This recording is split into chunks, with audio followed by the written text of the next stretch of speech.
Hi అండి. ఈరోజైతే నేను చిల్లీ చికెన్ చేశాను. ఎలా చేశానో చూసేయండి. 6 కిలో చికెన్ తీసుకొని క్లీన్గా వాష్ చేసుకోవాలి.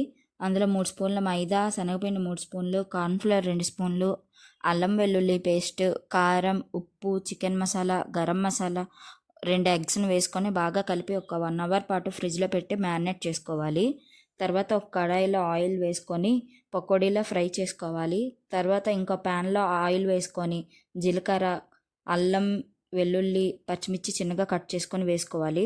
అవి కొంచెం ఏగాక చిన్నగా కట్ చేసుకున్న ఉల్లిపాయలు, పెద్దగా కట్ చేసుకున్న ఉల్లిపాయ ముక్కలు, క్యాప్సికమ్ ముక్కలు వేసుకొని బాగా వేయించుకోవాలి. అందులో టమాటా సాస్, సోయా సాస్ ఉంటే కొంచెం వెనిగర్, ఉప్పు, కొంచెం కారం, చిటికెడు పంచదార వేసుకొని ఒక 2 నిమిషాలు కలుపుకోవాలి. తర్వాత కార్న్ఫ్లోర్ కలిపిన ఒక 20 ml వాటర్ వేసుకొని వెంటనే చికెన్ పకోడీని వేసేయాలి.